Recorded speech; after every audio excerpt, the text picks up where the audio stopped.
হাদিসে পাঠটা সিত্তার প্রায় কিতাবে আছে। কিয়ামতের আলামত জানার দরকার আছে কিনা? আমার নবীজি বলেছেন কিয়ামতের অন্যতম আলামত, কিছু মানুষ এমন আসবে যারা সকাল করবে ঈমান অবস্থায়, ইউসবিহু মুমিনা, সকাল বেলা ঈমানদার থাকবে, কিন্তু ইউমসি কাফেরা, বিকাল হতে হতে ওই বান্দা কাফের হয়ে যাবে। আবার বিকালে মুমিন থাকবে, সকাল হতে হতে সকাল হবে কাফের হয়ে। উচ্চ আওয়াজে বলুন নাউজুবিল্লাহ। কেন?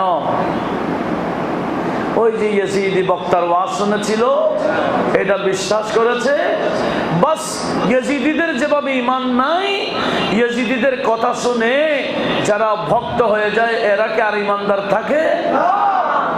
আমার নবীজি বলেন কিয়ামতের অন্যতম আলামত, সকালে মুমিন বিকালে কাফের, বিকালে মুমিন আবার সকালে কি হয়ে যাবে? কেন? কারণ ওই ভক্ত তো গোটা বাংলাদেশে আছে, পার্থিব গোটা বাংলাদেশে যে তারা এইরকম পীর সাহেব মসজিদে খুতবার মধ্যে বলছে আসলে ইয়াজিদ বড় মুহাদ্দিস ছিল, যার কাছে হাদিসের ভান্ডার ছিল, কোরআনে হাফেজ ছিল, নামাজ পড়তে বেশি, নফল নামাজ প্রতি রাতে 100 রাকাত পড়ত। এগুলো সব বানাওয়াট। ইয়াজিদের পক্ষে সাফাই গায়বার জন্য, ইয়াজিদের মোহাব্বত মানুষের অন্তরে ঢুকাবার জন্য, ইয়াজিদের পক্ষে এগুলো সব বানাওয়াট কথা। এই কথার কোনো দলিল নাই। হ্যাঁ, ইয়াজিদের কথা দলিল কোরআন সুন্নাতে আছে। ইয়াজিদের আলোচনা কোরআন শরীফে নাই। ইয়াজিদ কোরআন যখন নাজিল হচ্ছিল তখন কিন্তু ইয়াজিদের জন্ম হয় নাই। কোরআন শরীফ আশেপাশে আছে না?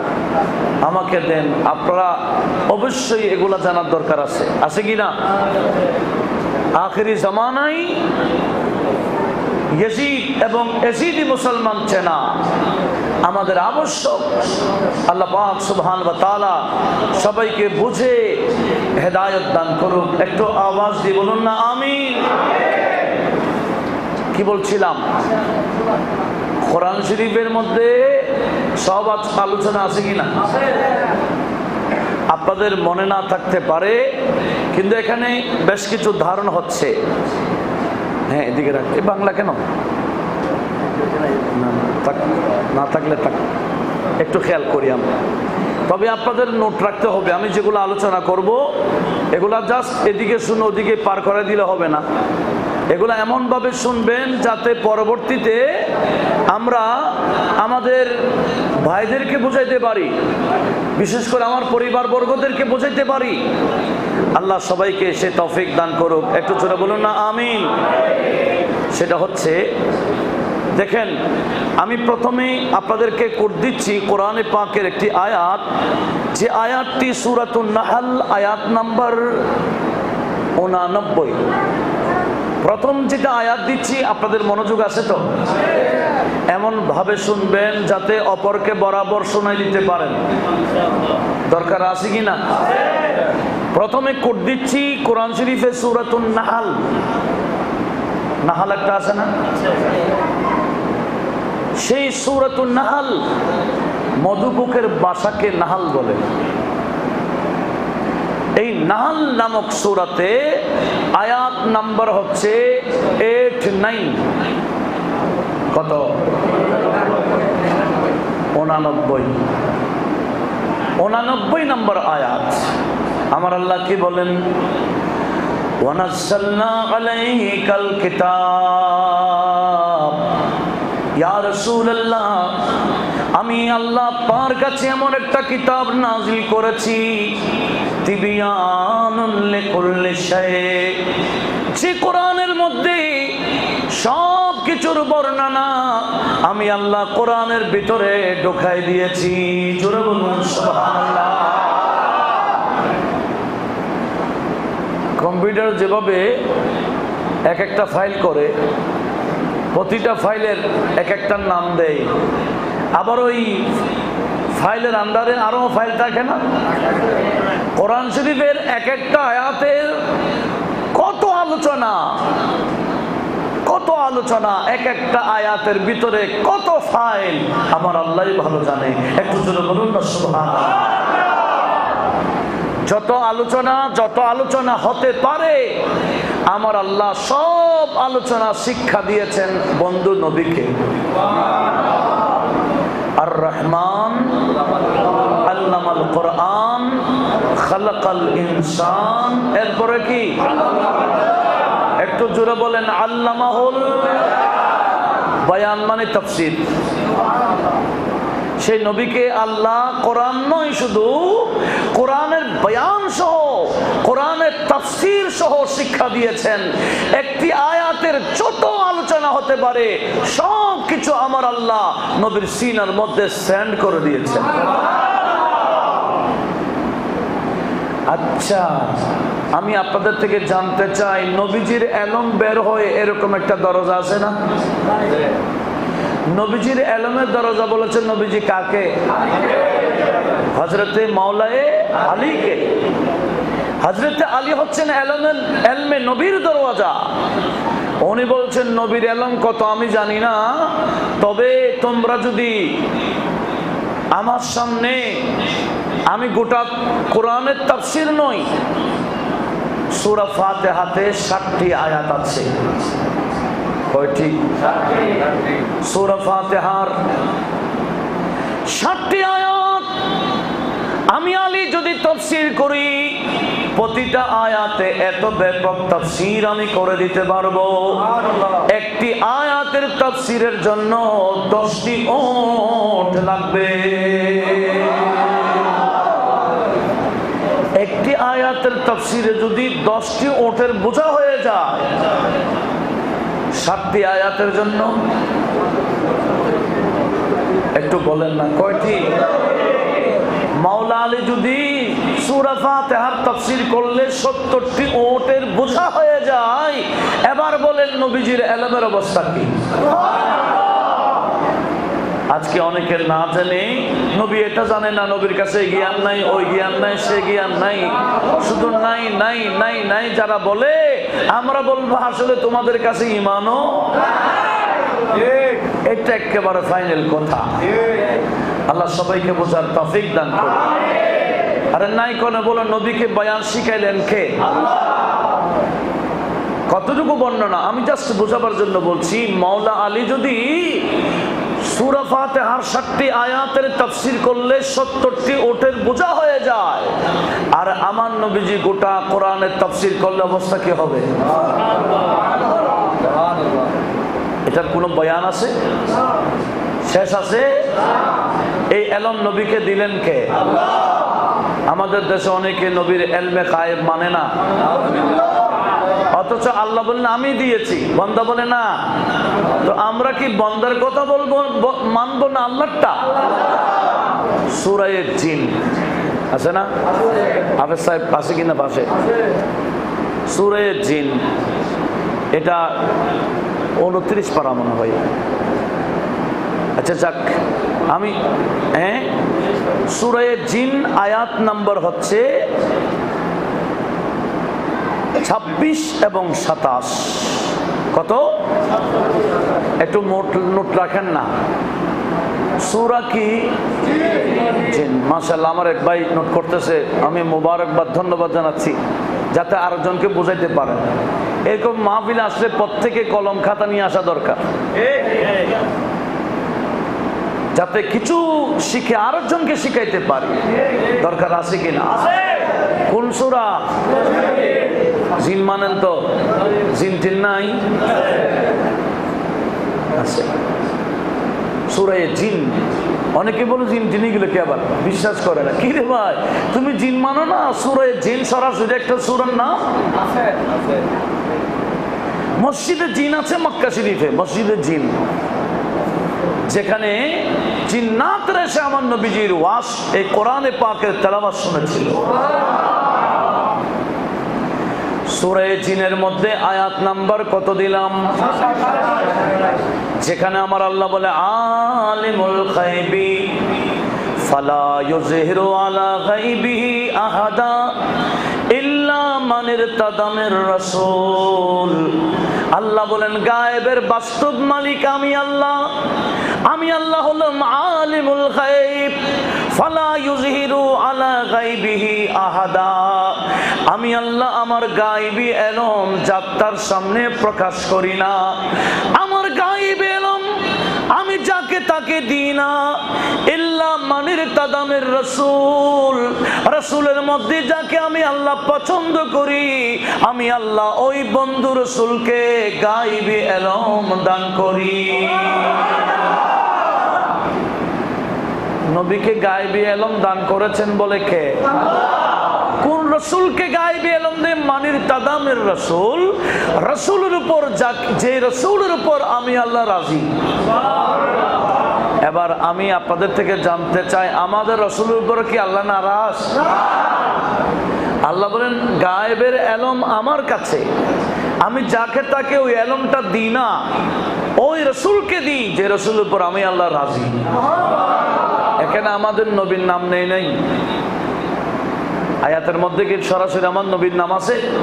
শুধু রাসূলের কথা আছে। কোন রাসূল? মানির তাদা, যার উপর আমার আল্লাহ রাজি, ওই যার উপর আমি আল্লাহ রাজি ওই রাসূলকে আমি গায়েবী ইলম দিই। এবার আপনারা কি কেউ বলতে পারেন যে আমাদের নবীর উপর আল্লাহ রাজি নাই?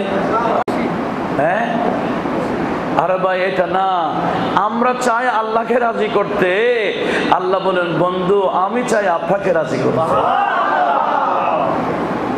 সেজন্য কোরআনে পাকের আয়াত নাযিল করে দিলেন, ওয়ালা সাওফা ইউতিকা রাব্বুকা ফাতারদা। রাসূল আমি আল্লাহ আপনাকে দিতে যাব, কতক্ষণ দিবেন?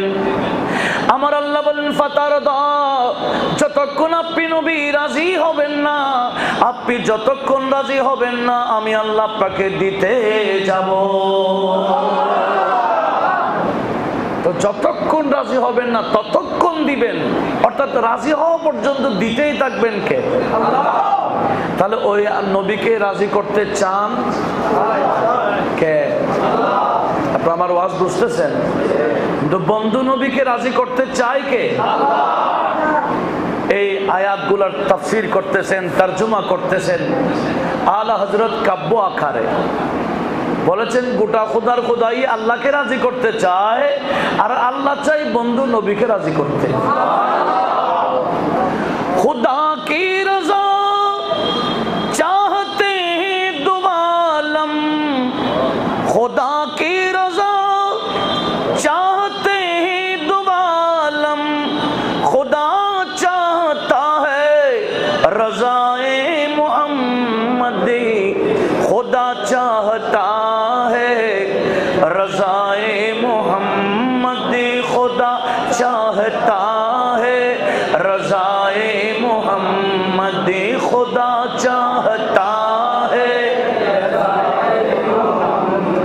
खुदा चाहता है रज़ाए मुहम्मद के है अर्श हक ज़ेर पाए मुहम्मदी सलातुनिया।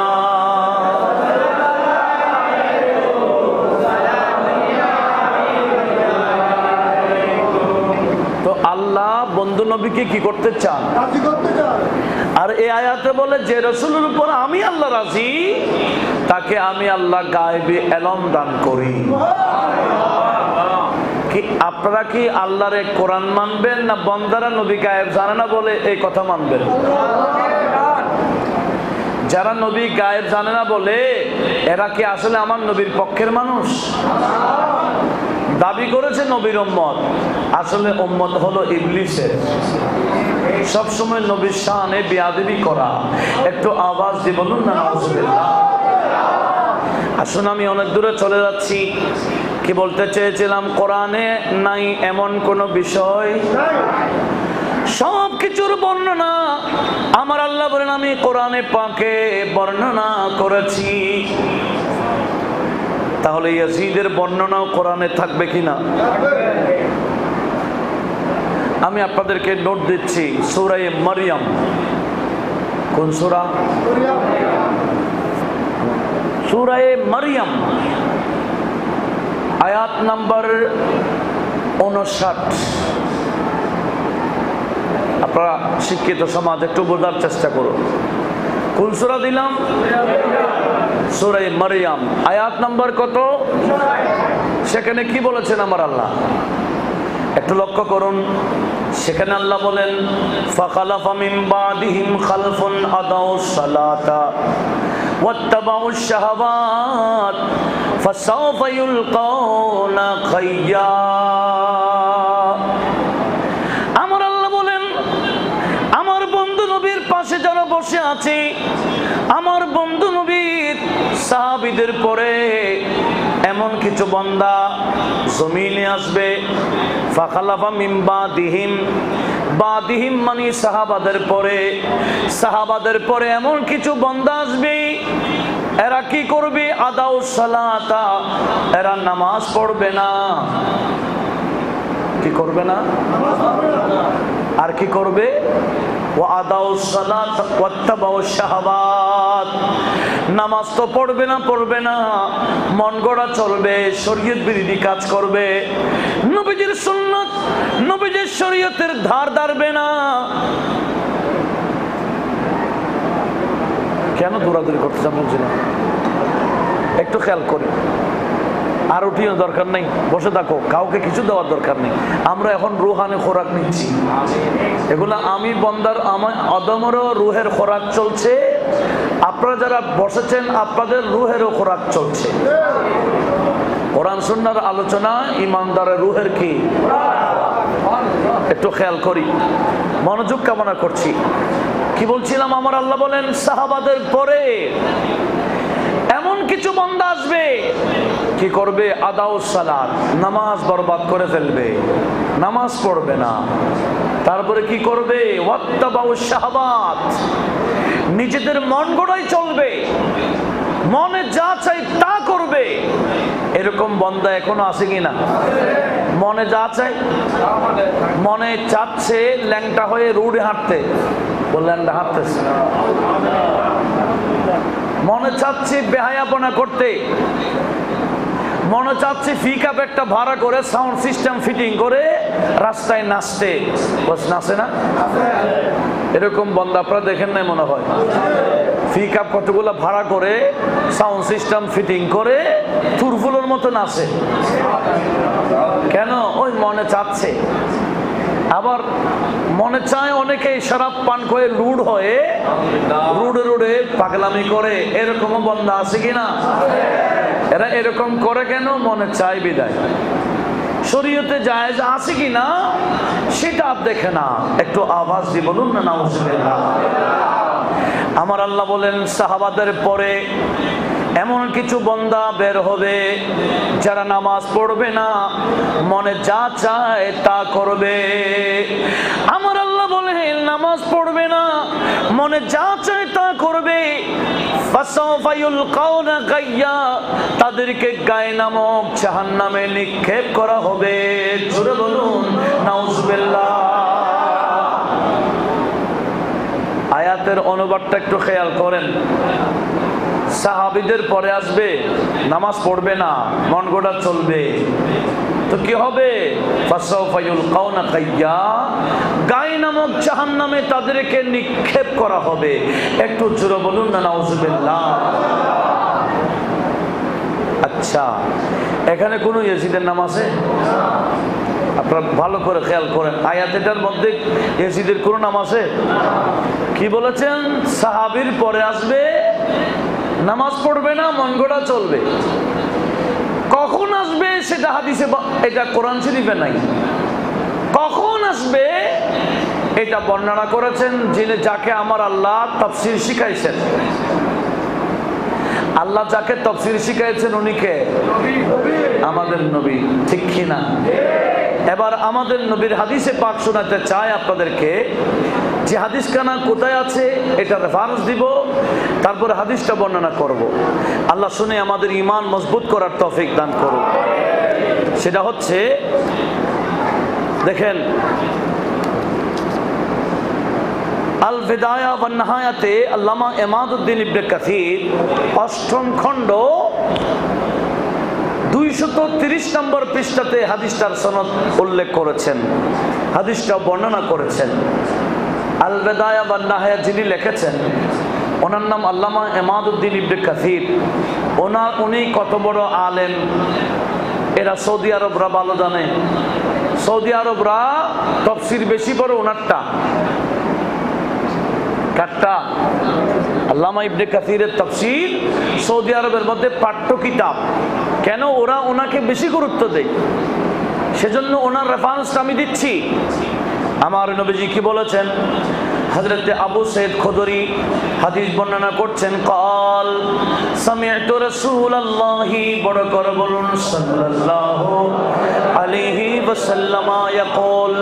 হযরত আবু সাঈদ খুদরি বলেন, আমি নবীজির থেকে শুনেছি, নবীজি বয়ান করতে আমার নবীজি বলেছেন, ইয়াকুনু খালফুম মিন বাদি সিত্তিন।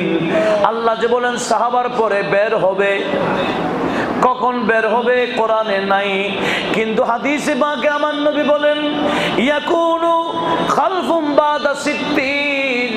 ওই বান্দা যাদের কথা কোরআনে পাকে আছে এদেরকে দেখা যাবে 60 হিজরির পরে। কয় হিজরি? দেখেন কোরআনে 60 হিজরির কথা নাই, কিন্তু হাদিসে পাক কখন আসবে এটা বল নাই। হাদিসে পাকে কখন আসবে এটা বলে দিয়েছেন। আল্লাহ বলেছেন সাহাবীর পরে আসবে, আর আমার নবী বর্ণনা করছেন এদেরকে দেখা যাবে কয় হিজরিতে। এরা কি করবে? আদাউস সালাত ওয়া তাবাউস শাহাওয়াত, নামাজ পড়বে না, মন গড়া চলবে। ফাসাউফা ইউলকাউনা গাইয়া, এদেরকে গাই নামক জাহান্নামে নিক্ষেপ করা হবে। আপনাদের কাছে আমি একটা প্রশ্ন করতে চাই, যারা নামাজ পড়বে না, মন গড়া চলবে, এদেরকে দেখা যাবে কয় হিজরিতে? 60 হিজরির পরে। এতটুকু মনে রাখেন, 60 হিজরির পরে এদেরকে দেখা যাবে। সেজন্য হযরতে আবু হুরায়রা রাদিয়াল্লাহু তাআলা আনহু আল্লাহর কাছে 2টা দোয়া করতেন। কয়টা? আয় আল্লাহ, তুমি আমাকে 60 হিজরি দেখাইও না। মনোযোগ আছে? হযরত আবু হুরায়রা দোয়া করতেন কি? আল্লাহুম্মা ইন্নী আউযু বিকা মির রাসিস সিত্তিন। আয় আল্লাহ, 60 হিজরির মাথা থেকে আমি তোমার কাছে পানা চাই, 60 হিজরি আমাকে দেখাইও না। 60 হিজরি আমাকে এক। আরেকটা দোয়া করতেন, ওয়া ইমারাতিস সিবিয়ান, অল্প বয়সের রাষ্ট্রপ্রধান থেকে আমি আবু হুরায়রা পানা চাই। কয়টা কথা? 60 হিজরির মাথা থেকে পানা চাই, অল্প বয়সের রাষ্ট্রপ্রধান থেকেও পানা চাই। কারণ আবু হুরায়রা জানতেন 60 হিজরির মাথার মধ্যে ওই অল্প বয়সের রাষ্ট্রপ্রধানটা বসবে। কেন? উনি বসলে সমস্যা কি? বলে যিনি 60 হিজরিতে বসেছেন, আবু হুরায়রা দোয়াটা কেন করেছেন একটু শুনেন। আবু হুরায়রা দোয়া করার কারণ হলো, সেটা হচ্ছে আবু হুরায়রা রাদিয়াল্লাহু তাআলা জানতেন, কি জানতেন? 60 হিজরির মাথায় হযরতে আমির মুয়াবিয়া মারা যাবেন। হযরতে আমির মুয়াবিয়া মারা যাবেন। হযরতে আমির মুয়াবিয়া মারা গেলে ওই গতিতে আমির মুয়াবিয়ার ছেলে বসে যাবে। তখন আমির মুয়াবিয়ার ছেলে অল্প বয়সের হবে। আবু হুরায়রা সেজন্য আল্লাহর কাছে পানা চেয়েছেন, অল্প বয়সের রাষ্ট্রপ্রধান থেকে পানা চাই, 60 হিজরির মাথা থেকে পানা চাই। সেই 60 হিজরির মাথায় আমির মুয়াবিয়া রাদিয়াল্লাহু তাআলা মারা যাবেন, আর তার ছেলে গদিতে বসবেন। ওই হযরতে আবু হুরায়রা যার থেকে পানা চেয়েছেন, যার শাসন আমল থেকে পানা চেয়েছেন, তার নাম হলো কি? একটু জোরে বলুন, তার নাম কি? সে বের হয়েছে কত হিজরিতে? 60। ওই যে আমার নবী বলেছেন, কোরআনে আছে, যারা নামাজ পড়বে না, মন গড়া চলবে, এরা বের হবে কত হিজরিতে? আর আবু হুরায়রা রাদিয়াল্লাহু তাআলা প্রায় সময় দোয়া করতেন, আল্লাহ 60 হিজরি দেখাইও না। আমার আল্লাহ ওনার দোয়া কবুল করেছেন। 60 হিজরি আসার আগের বছর ওনার ইন্তেকাল হয়ে গেছে। কত হিজরিতে? 59 হিজরিতে আবু হুরায়রা রাদিয়াল্লাহু তাআলা ইন্তেকাল করেছেন। তাহলে বোঝা গেল 60 হিজরিতে ইয়াজিদের শাসন শুরু হবে। ইয়াজিদের শাসন উনি বরদাস্ত করেন নাই। আমাদের দেশে অনেকে বক্তব্য দেয় ইয়াজিদ আসলে খলিফায়ে বরহক ছিল, ইয়াজিদের পক্ষে সাহাবাদের অভিমত ছিল, কিন্তু শুধুমাত্র হুসাইন ইয়াজিদকে না মেনে ফিতনা করেছেন। এগুলা সম্পূর্ণ মন গড়া ইয়াজিদিদের বক্তব্য। কথা বলুন ঠিক না? কিন্তু আমি যেগুলা বলতেছি আমার প্রত্যেকটা কথার পেছনে রেফারেন্স আছে, আমি দলিল দিয়ে কথা বলতেছি। সেজন্য আপনারা একটু মনোযোগ সহকারে শোনার জন্য অনুরোধ করছি। তাহলে 60 হিজরিতে গদিতে বসেছে, তার নাম কি? আচ্ছা, এখানে আরেকটা কথা আছে। আবু হুরায়রা তো 60 হিজরিতে যিনি বসবেন তার থেকে পানা চাইছেন, কিন্তু আমির মুয়াবিয়া তো 60 হিজরির আগে 40 হিজরি থেকে উনি বসেছেন। 40 থেকে 60 কয় বছর? একটু জোরে বলেন না। এই 20 বছর থেকে উনি কি পানা চাইছেন? হ্যাঁ, এখানে একটা কথা আছে। তাহলে আমির মুয়াবিয়ার শাসন এটা খারাপ না। আমির মুয়াবিয়া গায়রে আহাল ছিলেন না, অযোগ্য ছিলেন না। সেজন্য আমির মুয়াবিয়ার শাসনের ব্যাপারে সাহাবারা কথা বলেন নাই। কিন্তু আবু হুরায়রা পানা চাইছেন আমির মুয়াবিয়ার ছেলের থেকে। কেন? আবু হুরায়রা জানেন সে ইয়াজিদ হবে গায়রো আহাল, অযোগ্য। কথা বলুন ঠিক কিনা? আমির মুয়াবিয়া রাদিয়াল্লাহু তাআলা আনহু যোগ্য ছিলেন বিদায় হযরত ইমাম হাসান চুক্তি করে গদি ওনাকে দিয়ে দিয়েছিলেন। আপনাদের মনোযোগ আছে কি? আমি পিছনে আসতে হচ্ছে কিছু ইতিহাস জানার দরকার আছে কিনা বলেন। আমি একটু পিছন থেকে বলতেছি। আমার নবীজি বলেন, আল খেলাফাতু বাদি 30 সানা। নবীজি বলেন, আমি নবীর ইন্তেকালের পরে আমার খেলাফতের বয়স থাকবে 30 বছর। নবীর ইন্তেকালের পরে নবীজির খেলাফত থাকবে কয় বছর? 30 বছরের ভিতরে যারা রাষ্ট্রপ্রধান হবে এরা নবীজির খলিফা হবে। এটাই কথা। 30 বছর পার হয়ে গেলে এটাকে আর খলিফা বলা হবে না, এটাকে আমির বলা হবে, এটাকে রাজা বলা হবে, এটাকে সুলতান বলা যাবে, মালিক বলা যাবে, রাষ্ট্রপ্রধান বলা যাবে, খলিফা বলা যাবে না 30 বছরের পরে। কারণ খেলাফতের টাইম হলো 30 বছর। জোরে বলুন সুবহানাল্লাহ। কথা বোঝা যাচ্ছে? এবার বলেন 30 বছরের মধ্যে কারা কারা ছিলেন? 1 নম্বর কে ছিলেন বলেন? মাশাআল্লাহ। 2 নম্বর কে? 3 নম্বরে? 4 নম্বরে মাওলা আলী শের খোদাকে কুফার জামে মসজিদে অথবা মসজিদে আসার পথে একজন লম্বা দাড়িওয়ালা, দেখতে বড় আল্লাহওয়ালা, দেখতে বড়, নামও বড় সুন্দর, নামও আব্দুর রহমান। নামও কি?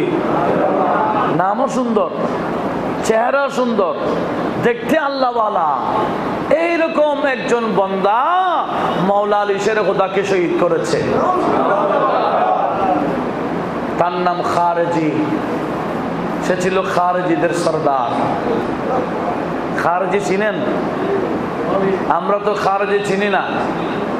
খারেজিরা কিভাবে চিনবো? এটা আমার নবীজি তাদের চেহারার স্ট্রাকচারও বয়ান দিয়েছেন, পাশাপাশি এদের আমল কিরকম হবে এটাও আমাদের সামনে তুলে ধরেছেন। আমি কি আজকের মাহফিলে তাদের সুরতের স্ট্রাকচার যেটা সেটাও বলবো এবং আমল কি হতে পারে সেটাও বলতে পারি? এটাকে আমার মন গড়া বলবো না নবীজির হাদিস থেকে? হাদিসটা বুখারী শরীফের তাকরার হয়েছে। বুখারী শরীফের হাদিস। আপনারা জানেন খারেজিরা মাথায় টুপি আছে, মুখে দাড়ি আছে, নামাজ কালাম কম পড়ে না বেশি পড়ে? একটু লক্ষ্য করুন, কম পড়ে না বেশি পড়ে?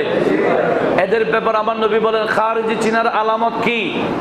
নবীজি বলেন তানিল জাবাহা, এদের কপাল ফোলা হবে। আমাদের কপাল সমান নাকি? সমান না? কিন্তু কিছু বান্দা দেখবেন কপাল ফুলাই ফেলছে, কেন? কষা মারতে মারতে।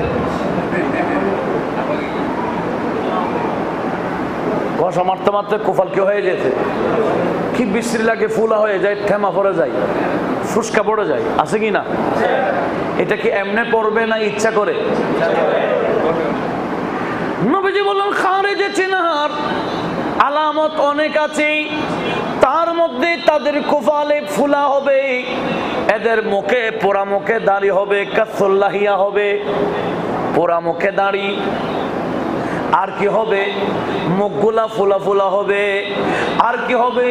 সীমা হুমত তাহলিক মাহলুকুর রাস, এরা প্রায় সময় মাথাকে মুন্ডায় ফেলবে।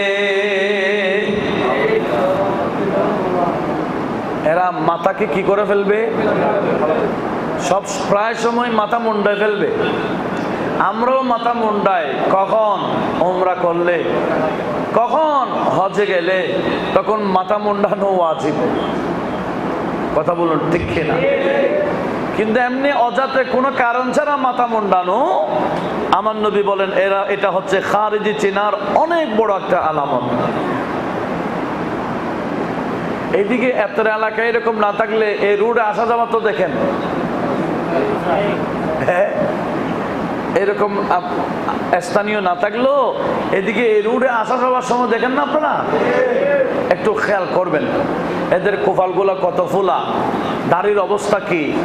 আর আমার নবী বলেন এরা নিসফে সাকের উপরে, পায়ের গিরার নিচে কাপড় পরা নিষেধ। পুরুষের জন্য পায়ের গিরার নিচে কাপড় পরানো কি? এরা শুধু পায়ের গিরার উপরে না, অনেক উপরে, পায়ের অনেক উপরে কাপড় পরবে। এগুলো হচ্ছে তাদের আমল, তাদের চেনার বড় কি আলামত। আরো কি নবীজি বলেন এরা কত সুন্দর নামাজ পড়বে জানো? ইয়াহকিরু আহাদুকুম সালাতাহু মা সালাতিহিম, এরা এত সুন্দর নামাজ পড়বে, নবীজি বলেন এই আমার সাহাবারা, এদের নামাজের সামনে তোমাদের নামাজ একেবারে তুচ্ছ মনে করবে। এত সুন্দর নামাজ, রুকুতে গেলে আর উঠে না, সিজদায় গেলে আর সহজে উঠতে চাই না। আমাদের তো 4 রাকাত নামাজ পড়তে বেশি তো 10 মিনিট, বেশি তো কত? কিন্তু এরা 4 রাকাত নামাজ পড়তে অনেক সময় লাগবে, এত ধীরে স্থির ভাবে নামাজ পড়বে। আয় আমার সাহাবারা, এদের নামাজ দেখলে তোমাদের নামাজ তুচ্ছ মনে করবা, এদের রোজা দেখলে তোমাদের রোজা তুচ্ছ মনে করবা, এদের কোরআন তেলাওয়াত দেখলে মনে হবে কোরআনে দেয়া এখন নাযিল হচ্ছে, বেশি সুন্দর কোরআন তেলাওয়াত হবে। কিন্তু ওয়ালা ইউজাবিজু তারাকিহিম, এদের কোরআন তেলাওয়াত কণ্ঠ নালী দিয়ে কলব পর্যন্ত পৌঁছবে না। যা তেলাওয়াত করবে সব মুখ থেকে করবে, কলবে পৌঁছবে না। উচ্চ আওয়াজে বলুন নাউজুবিল্লাহ। এদের পড়া সহি, পড়া সুন্দর, এরকম দেখে দেখে অনেক নিজের বাচ্চারাও ওই খারজি মাদ্রাসায় ঢুকাই দিচ্ছে, আছে কিনা বলেন? এগুলো আমি বুখারী শরীফের ইবারত বলতেছি, একটু ভালো করে শুনুন। এটা হচ্ছে তাদের চেনার আমলি। আমলি কিরকম? বেশি সুন্দর নামাজ, বেশি সুন্দর রোজা, বেশি সুন্দর তেলাওয়াত। ওয়ালিসানুহুম আহলা মিনাস সুকার, এদের ভাষাও মিষ্টির চেয়ে আরো বেশি মিষ্টি। ভাষা কি সুন্দর বলেন না? ভাষাও, নামাজ, তেলাওয়াত, নামাজ, রোজা, আমল সুন্দর, ভাষাও সুন্দর। তবে কুলুবুহুম কুলুবুল যিয়াব, এদের অন্তর হবে বাঘের মতো। বাঘের অন্তর বেশি নরম না? হ্যাঁ, কি বলেন? খাওয়া, আক্রমণ করা বাঘের জন্য কোনো ব্যাপার নাকি? মানুষ মেরে ফেলা বাঘের জন্য কোনো ব্যাপার না।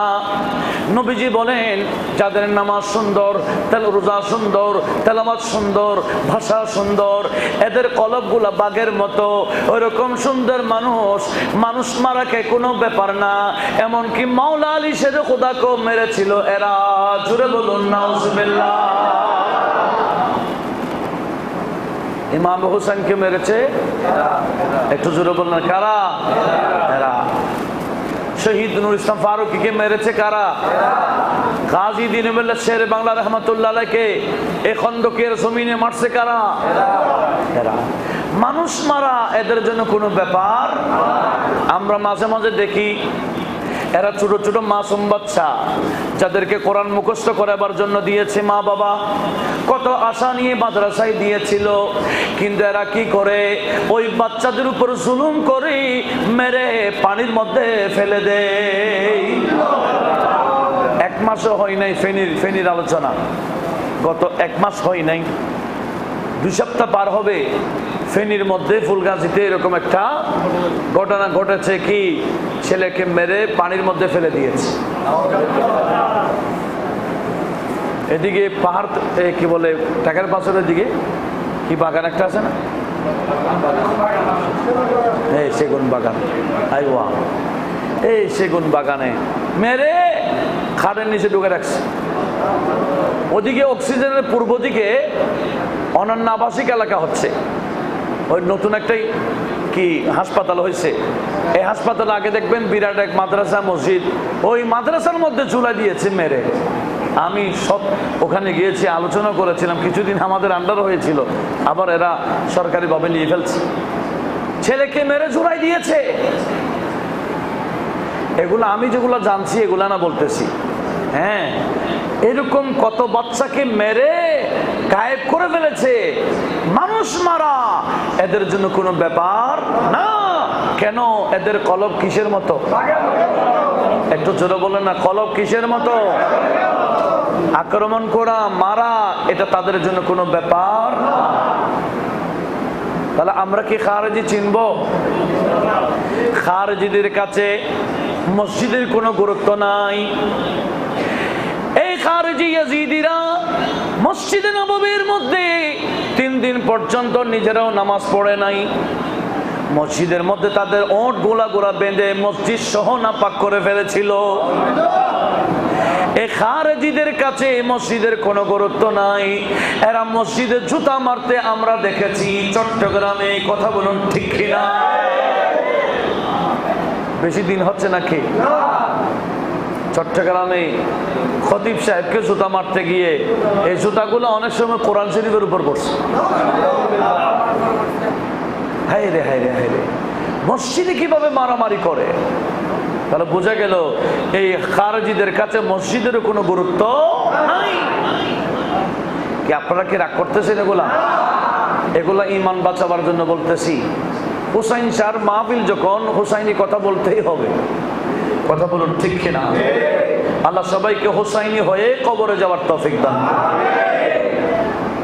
একটু লক্ষ্য করুন, তাহলে নবীজি বলেছেন যে তাদের কপাল ফোলা, মুখ ফোলা, মুখে পোড়া, মুখে দাড়ি, এমনকি আর কি বলেছেন পায়ের গিরার অনেক উপর কাপড় পড়বে, প্রায় সময় মাথা মুন্ডাবে, এটা তাদের বাহ্যিক পরিচয়। এমনকি তাদের আমলের মধ্যে নামাজ সুন্দর, রোজা সুন্দর, তেলাওয়াত সুন্দর, ভাষা সুন্দর, কিন্তু তাদের কলব হবে বাঘের মতো। আমার নবী বলেন ইয়ামরুকুনা মিনাদ-দীনে, এরা ধর্ম থেকে এমন ভাবে বের হয়ে যায়, তীর যেভাবে ধমক থেকে বের হয়ে যায়, এই সমস্ত খারেজিরা এই দ্বীনে ইসলাম থেকে এভাবে বের হয়ে যায়। উচ্চ আওয়াজে বলুন নাউজুবিল্লাহ। আপনারা বলুন, খারেজিদের নামাজ বেশি সুন্দর, কিন্তু একটা সিজদাও কি আল্লাহর দরবারে কবুল হবে? নামাজ কবুল হওয়ার জন্য কলব এটা হুসাইনি হইতে হবে। কি কলব? হুসাইনি কলব হতে হবে। তা আমি আপনাদের সামনে কি বলতে চাচ্ছিলাম, মাওলা আলী শের খোদাকে মেরেছে কারা? দাড়ি কি ছোট না লম্বা? কপাল দেখতে বড় আল্লাহ, কিন্তু মারছে কাকে?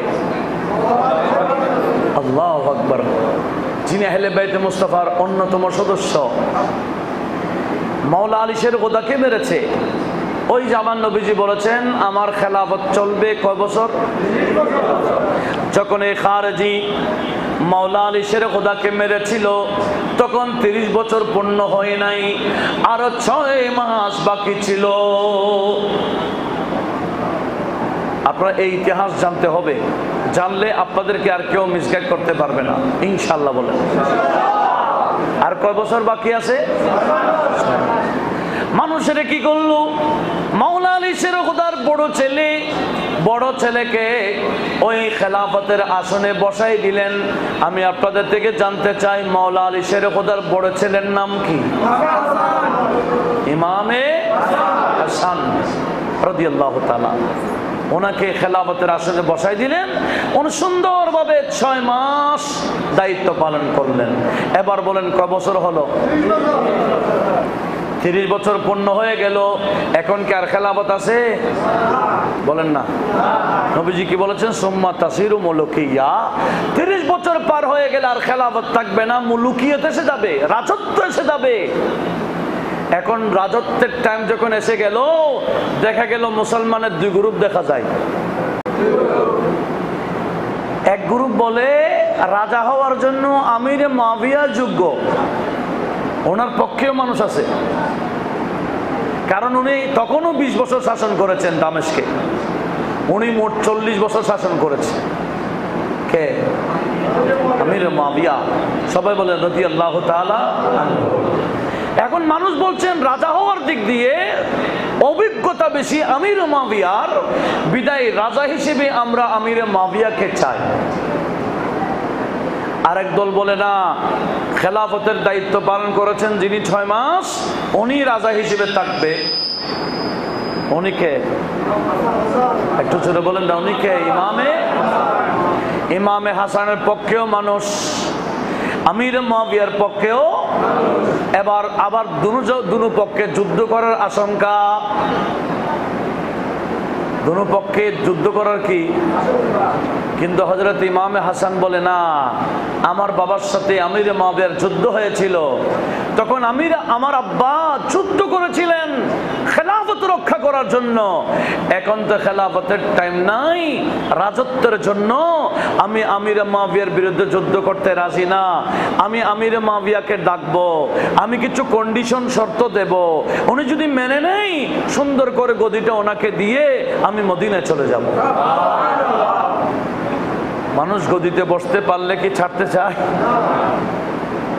তাহলে বোঝা গেল ওনাদের সাথে দুনিয়ার গদির কোনো লোভ। দেখেন, এই যে আমিরে মুআবিয়াকে ডাকতেছেন, সমঝোতার বৈঠক দিচ্ছেন, এই কথাটা আমার নবীজি কখন বলে দিয়েছেন? বুখারী শরীফে তাকরারে হাদিস হয়েছে। ওই ইমাম হাসানের মানাকেবের মধ্যে হাদিসটা আছে। ইমাম হাসানের মানাকেব যেখানে বুখারী কিতাবুল মানাকেবে, হযরত হাসানের মানাকেবের মধ্যে এই রওয়ায়াতটা আসছে। আপনাদের মনোযোগ কামনা করছি। নাকি বিরক্ত বোধ করছেন? সেকেন্ডের জন্য বসছেন নাকি? হ্যাঁ, এগুলা খেয়াল করলে লাভবান হবে। কি? একদিন আমার নবীজি মসজিদে নববীর মিম্বরে বসে বসে খুতবা দিচ্ছিলেন। সাহাবারা ওয়াজ শুনছেন, নবীজি ওয়াজ করতেছেন। হঠাৎ করে দেখা যায় ইমাম হাসান ছোট ছিলেন, উনি ঘর থেকে বের হয়ে দৌড়তে দৌড়তে নানা জানের কাছাকাছি চলে গেলেন। ইমাম হাসানকে মসজিদে ডেকে নবীজি মিম্বর থেকে নেমে তাড়াতাড়ি হাসান রাদিয়াল্লাহু তাআলা আনহুকে কোলে নিয়ে আদর করে মিম্বরের পাশে আমার নবীজির পাশে বসাই দিলেন। জোরে বলুন। নানা নাতি একই মিম্বরে বসছেন। আমার নবীজি যে ওয়াজটা করছিলেন, এখন ওয়াজের বিষয়টা পাল্টে গেছে। আগে যে ওয়াজ করছিলেন, ওয়াজ এটা সেখানে স্থগিত করে এই নাতিকে মিম্বরে বসাইয়া এবার নাতির শান বয়ান করা শুরু করে দিলেন। আমার নবী বলে, ইন্না ইবনি হাদা, আমার এই বেটা নাতিকে নবীজি কি বলতেন? কারণ ওনাদের মাধ্যমে নবীজির বংশ। একটু জোরে বলুন না সুবহানাল্লাহ। নবীজি বলেন, আমার এই বেটা এখন ছোট দেখতেছো, কিন্তু আমি নবী বলে দিলাম সাইয়্যিদুল, আমার এই বাচ্চা, আমার এই নাতি, আমার এই বেটা একদিন রাষ্ট্রপ্রধান হবে, সরদার হবে। যখন বলছেন তখন হয়েছেন না হবে? নবীজি যখন বলছেন তখন তো পিচ্ছি উনি, কখন বড় হবে, রাষ্ট্রপ্রধান হবে। আর আমার নবীজি কখন বলে দিচ্ছেন? এটার নাম কি ইলমে গায়েব নয়? একটু জোরে বলেন না, এটা কি গায়েবী আলম নয়? প্রায় 35 বছর আগে আমার নবী বলতেছেন এই ঘটনার। ক বছর আগে? 30 থেকে 35 বছর আগে ধরেন। আচ্ছা, 35 বছর আগে বাটিয়ারি এলাকার মানুষেরা যদি জানতো 35 বছর পরে এখানে 20 টাকা দিলেও জায়গা পাওয়া যাবে না, হ্যাঁ 20 টাকা দিলেও এই রাস্তার পাশে আশেপাশে কি নাই, জায়গা পাওয়া যাবে না, এরকম যদি জানতো মানুষ আগে ভাগে জায়গা কিনে দখল করে রাখতো না? কেন? ওই 35 বছর পরে কি হবে তারা জানতেন কি? তাদের, আমার নবী কি তাদের মতো? কিন্তু নবীজি বলছেন আমার এই বেটা সৈয়দ হবে, সরদার হবে। আর কি? লাআল্লাল্লাহ আইয়ুসলিহা বিহি বাইনা ফিয়াতাইনি আযীমাতাইন মিনাল মুসলিমিন। আমি নবী দেখছি বহু বছর পরে মুসলমানের দুইটা গ্রুপ হবে, দুই গ্রুপ মারামারি করার আশঙ্কা হয়ে যাবে। আল্লাহ আমার এই বেটার মাধ্যমে সমঝোতায় নিয়ে আসবেন। জোরে বলুন। ওই সমঝোতার কথাটা নবীজি কখন বলে দিয়েছেন? আর এই সমঝোতাটা নবীজির বর্ণনাটা প্র্যাকটিক্যাল করতে গিয়ে হযরত ইমাম হাসান আমির মুআবিয়াকে ডাকলেন। একটু জোরে বলুন না সুবহানাল্লাহ। তাকে টেবিলে বসালেন, বলছেন ওগো আমির মুআবিয়া, আব্বার বিরুদ্ধে আমার আব্বার যুদ্ধ হয়েছে। আমার আব্বা যুদ্ধ করেছিলেন খেলাফত রক্ষার জন্য। এখনো তো মানুষ আপনার পক্ষেও আছে, আমার পক্ষেও আছে, যুদ্ধটা আবার করতে চায়। আমি তো যুদ্ধ করতে রাজি না, কারণ এখন খেলাফতের টাইম নাই। এই রাজত্বের জন্য আমি যুদ্ধ করব না, আমি গদিটা আপনাকেই দিয়ে দিব। কে বলতেছেন? ওগো আমির মুআবিয়া, আমি আপনাকে গদি দিয়ে দেব, তবে আমি হাসানের কিছু কন্ডিশন আছে, শর্ত আছে, ওই শর্তগুলো আপনাকে মানতে হবে। আমির মুআবিয়া বলেন ঠিক আছে, শর্তগুলো লিখে দেন, আমার যদি মানতে পারে সিগনেচার করে দেব। হযরত ইমাম হাসান যত শর্ত দিয়েছেন আমির মুআবিয়া পড়ে সবগুলা মেনে সিগনেচার করে দিয়েছেন। জোরে বলুন সুবহানাল্লাহ। শর্তগুলা অনেক আছে, তার মধ্যে আমি কয়েকটা বলতেছি। আপনাদের বর্তমান সমাজে যারা বলে ইয়াজিদই হকের উপর ছিল, ইমাম হোসেন আসলে গদির লোভ করে, এই কাজটা ভালো করে নাই। এই কথা যারা বলে একটু শুনুন ভালো করে। আমির মুআবিয়ার সাথে চুক্তি হয়ে গেছে। 1 নম্বর কন্ডিশন কি? 1 নম্বর শর্ত হলো, ওগো আমির মুআবিয়া, গদিতে আপনি বসবেন। আপনি যতদিন মারা যাবেন না, মারা যাওয়ার আগ পর্যন্ত গদি আপনার। আপনি যতদিন মারা যাবেন না গদিতেই থাকবেন। আমার 1 নম্বর কন্ডিশন হচ্ছে আপনি মারা যাওয়ার পর থেকে। একটু জোরে বলুন না সুবহানাল্লাহ। তার মানে আমি আপনাকে গদিটা দিয়ে দিচ্ছি, আপনি যখন মারা যাবেন অটোমেটিক গদিটা আমার কাছে এসে যাবে, ঠিক না? আমি যদি না থাকি এই গদিতে আমার ছোট ভাই বসবে। আমি আপনাকে গদি দিচ্ছি, আপনি মারা গেলে গদিটা আমার কাছে আবার এসে যাবে, আমি না থাকলে আমার ছোট ভাই বসবে।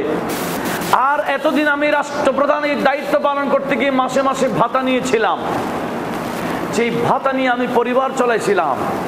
আর আমি যদি আপনাকে গদি দিয়ে চলে যাই, আমি পরিবার কিভাবে চালাবো? আপনাকে মাসে মাসে আমি হাসানের নামে মদিনা শরীফে ভাতা পৌঁছায় দিতে হবে। এই যে কন্ডিশন দিয়েছেন আমির মুআবিয়া পড়লেন, পড়ার পরে সুন্দর করে সিগনেচার করে মেনে নিলেন। হযরত ইমাম হাসানও আমির মুআবিয়াকে গদি দিয়ে দিলেন। এখানে একটা বড় বিষয়, সেটা হচ্ছে আমরা ইমাম হাসানকেও মানি, ইমাম হোসেনকেও মানি। কথা বলুন ঠিক কিনা? নাকি একজনকে মানি? শুধু ইমাম হোসেনকে মানি, ইমাম হাসানকে মানি না? কিন্তু আমাদের দেশে আগে তৎপর ছিল না, আগে ছিল ভিতরে ভিতরে শিয়া। শিয়া ইরানের শিয়া আছে না, এই শিয়ারা ইমাম হাসানকে মানে না। কেন? ওই আমিরে মুআবিয়ার সাথে চুক্তি করার কারণে।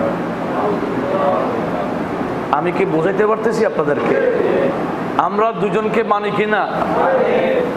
ইমাম হাসানের আদর্শকেও মানি, ইমাম হোসেনের আদর্শকেও। আমিরে মুআবিয়া যোগ্য ছিলেন বিদায় ইমাম হাসান ওনাকে মেনে নিয়েছেন, বিদায় আমরাও আমিরে মুআবিয়াকে যোগ্য হিসেবে মানি। ঠিক কিনা? ইমাম হাসান যখন ওনাকে যোগ্য মেনেছেন, আমরা ওনাকে কি আরো যোগ্য বলতে পারি? এখন তো এমন কতগুলো মুসলমান বের হয়েছে নামে সুন্নি, নামে কি, কিন্তু ওই আমিরে মুআবিয়াকে গালি দেয়, মুনাফিক বলে, জাহান্নামী বলে, কত মারাত্মক কথা বলে, যেগুলো মুখ দিয়ে বের হচ্ছে না। ফেসবুকে বিভিন্ন লেখালেখি হয়। তো যার কারণে আমি অধম আর 2 বছর আগে একটা বই লিখেছিলাম, শিয়া পরিচিতি ও হযরতে আমিরে মুআবিয়া রাদিয়াল্লাহু তাআলা। আপনারা যদি সংগ্রহ না করে থাকেন, আমার গাড়িতে বইটা আছে। কারণ যখন যেটা ফিতনা চলে, এই ফিতনার ব্যাপারে আমাদেরকে সতর্ক করে দেওয়ার দরকার আছে কিনা বলুন। আমি যেটা ওয়াজ করছি হয়তো আপনার মনে না থাকতে পারে, ওই বইটা যদি আপনার কাছে থাকে, এরকম কেউ যদি আপনাকে কোনো ব্যাপারে বলে, আপনি পড়ে স্টাডি করে জবাব দিতে পারবেন। দরকার আছে কিনা? আল্লাহ সবাইকে এই ব্যাপারে সতর্ক থাকার তৌফিক দান করুক, আমিন বলি। তাহলে ইমাম হাসান আমির মুআবিয়াকে কি মনে করেছেন? একটু ছোট বলুন না, কি সেজন্য সাপোর্ট দিয়েছেন। আর ইমাম হোসেন আমির মুআবিয়ার ছেলে ইয়াজিদকে যোগ্য মনে করেন নাই। ইয়াজিদ অযোগ্য ছিল। ইয়াজিদ কি ছিল? সেজন্য ইমাম হোসেন তাকে মানে নাই। তো আমরাও ইয়াজিদকে আর কি যোগ্য মনে করি? ইমাম হোসেন তাকে যোগ্য মনে করেন নাই, আমরাও ইয়াজিদকে অযোগ্য মনে করি। ইমাম হাসান আমিরে মুআবিয়াকে যোগ্য মনে করেছেন, আমরাও আমিরে মুআবিয়াকে যোগ্য হিসেবে মানি। জোরে বলুন সুবহানাল্লাহ। এটা হচ্ছে আহলে সুন্নাত ওয়াল জামাতের অন্যতম একটা আকীদা। আল্লাহ সবাইকে বোঝার তৌফিক দান করুন। এখন বর্তমানে ইয়াজিদের রুহানি বাচ্চা বেড়ে গেছে, আছে কি না? কি বাচ্চা? রুহানি বাচ্চা। তাদের এক বাবাকে, রুহানি বাবাকে আমরা যখন খাজা বাবা বলি, কালোসা বাবা বলি, বাবা ভান্ডারি বলি, এদের মাথা খারাপ হয়ে বাবা কেন বলো? এরা অনেক দিন পরে বুঝছে কিরকম এক বাবাকে 501 নম্বরে ধরে ফেলছে। ওই বাবাকে যখন জেলখানে নিয়ে যাচ্ছে, তখন রুহানি বাবারা ফেসবুকে এসে আরে কান্দা, আরে রুহানি বাবা বলে। আপনারা দেখেন নাই মনে হয় আমি কি বানাই বানাই বলতেছি এগুলা? তাহলে রুহানি ছেলে আছে কি না? ইয়াজিদেরও রুহানি ছেলে আছে, যারা বর্তমানে বিভিন্ন বক্তব্যের মাধ্যমে, খুতবার মাধ্যমে, লিখনির মাধ্যমে ইয়াজিদকে বাঁচাইতে চায়, ইয়াজিদের দোষ নাই বলে ইয়াজিদকে বড় আল্লামা সাজাইতে চায়। আমরা তাদেরকে ইয়াজিদের রুহানি ছেলে হিসেবে চিনি, ঠিক না? তবে তারা জানে না ইয়াজিদের একটা বাস্তব ছেলে ছিল। আমি আজকে আপনাদেরকে ইয়াজিদের বাস্তব ছেলের খুতবাটা শোনাবো। ইয়াজিদের ছেলে, বাস্তব ছেলের নাম ছিল মুআবিয়া। বাবার নামও মুআবিয়া, ছেলের নামও মুআবিয়া। আপনাদের মনোযোগ আছে তো না? বেশি বিরক্ত বোধ করছেন? বাবার নামও মুআবিয়া, ছেলের নামও। এই ইয়াজিদ তো ধ্বংস হয়ে গেছে বেশ, কারবালার যুদ্ধের পরে 3 বছরও লাস্টিং করে নাই। মারা গেছে, ধ্বংস হয়ে গেছে, তার কবর কোথায় কেউ জানে না। কারণ তাকে যদি সবার সামনে কবর দিত, তার কবর কোথায় মানুষ জানতো, কবর থেকে উঠাইয়া তাকে জ্বলাইতো। সেজন্য গোপন ভাবে তাকে কোথায় দাফন করেছে কেউ জানে না। অনেক আর আলোচনা আছে, অনেক বর্ণনা আছে। এক বর্ণনায় পাওয়া যাচ্ছে এক কারখানার ভিতরে দাফন করছে, কেউ যাতে বুঝতেও না পারে। কোথায়? কারখানার ভিতরে। আচ্ছা যাক, যেখানেই হোক, তার কবর কেউ হদিসও জানে না, সন্ধান জানতো না। রাজতন্ত্র হিসেবে ইয়াজিদের ছেলে মুআবিয়া বিন ইয়াজিদকে রাষ্ট্রপ্রধান বানাই দিল। সে যখন রাষ্ট্রপ্রধান হলো, দামেস্কের জামে মসজিদের মধ্যে খুতবা দিচ্ছিল। শত শত নয়, হাজার হাজার মুসল্লি যেখানে বসা ছিল। সেদিন ইয়াজিদের ছেলে মুআবিয়া বিন ইয়াজিদ অনেক লম্বা করে খুতবা দিয়েছিল। আল্লামা ইবনে হাজার মক্কি আস-সাবায়েক আল-মাহরাকার মধ্যে, এটা শহীদুল্লাহ বাহাদুরের মাধ্যমে এখন বাংলা হয়েছে, আপনারা পারলে ওটা নেবেন, আস-সাবায়েক আল-মাহরাকা। ওখানে মূল কিতাবের 134 নম্বর পৃষ্ঠা থেকে আমি বলতেছি। আমি তো প্রত্যেকটা কথার পিছনে কি দিচ্ছি? দলিল দিচ্ছি, রেফারেন্স দিচ্ছি, যাতে মানুষ সহজে তালাশ করে পায়। কারণ এখন তো পিডিএফ বের হয়েছে, কিতাবের কি বের হয়েছে? পিডিএফ বের হয়েছে। এই হাদিস নাম্বার দিলে পিডিএফ এর মাধ্যমে বের করে নিতে পারে। কোরআন শরীফ মোবাইলে আছে। আমি যে আয়াত বলতেছি, দলিল, সূরার নাম বলতেছি, নাম্বার বলতেছি, আপনারা চাইলে মুহূর্তের মধ্যে এগুলা ধরতে পারেন। কথা বলুন ঠিক কিনা? একটু লক্ষ্য করুন, সেখানে নোট হয়েছে ইয়াজিদের ছেলে হাজার হাজার মানুষের সামনে কি বক্তব্য দিয়েছে। আমি ইয়াজিদের ছেলের বক্তব্যটা শোনাচ্ছি। ইয়াজিদের ছেলে বলেছে, ওয়াকাদ কানা গায়রু আহালিন, আমার বাবা এই খেলাফতের, এই আমিরত্বের, রাজত্বের যোগ্য ছিল না। ছেলে বলছে আমার বাবা গায়রু আহাল ছিল, যোগ্য ছিল। ফাতানকাদাত উমরুহু, যার কারণে তার উমর বেশি দিন জীবনে বেশি দিন বাঁচতে পারে নাই, তার হায়াত অতি সহজে শেষ হয়ে গেছে। ওয়াসারা ফি কবরিহি মাতুবান বিযুনুবিহি, আমি জানি আমার বাবা কবরের মধ্যে বেশি আযাবে আছে তার পাপের কারণে। কে বলতেছে? ছেলে এতগুলো মানুষের সামনে বলছে আমার বাবা কবরে বেশি আযাবে আছে তার এই পাপের কারণে। আরো বলতেছে কি, ওয়াকাদ কাতালা ইতরাতা রাসূলুল্লাহি সাল্লাল্লাহু আলাইহি ওয়াসাল্লাম, আমার বাবা নবীজির আওলাদকে শহীদ করে দিয়েছিল। জোরে বলুন নাউজুবিল্লাহ। রূহানি ছেলেরা বলে না ইয়াজিদের হাত নাই। রুহানি বাচ্চারা কি বলে? ইয়াজিদ কারবালা যুদ্ধের ব্যাপারে, ইমাম হোসেনের শহীদের ব্যাপারে ইয়াজিদের হাত নাই, সব উবাইদুল্লাহ ইবনে জিয়াদের দোষ। কিন্তু ইয়াজিদের বাস্তব ছেলে, ঔরসজাত ছেলে বলছে, ওয়াকাদ কাতালা ইতরাতা রাসূলুল্লাহ সাল্লাল্লাহু আলাইহি ওয়াসাল্লাম, আমার বাবাই নবীর আওলাদকে মেরেছিল। একটু জোরে বলবেন না নাউজুবিল্লাহ। আরো কি করেছে? ও আবাহা আল খামারা, আমার বাবা মদ পান করা বৈধ করে দিয়েছিল। মদ পান করা বৈধ না অবৈধ? বৈধ না অবৈধ? হালাল না হারাম?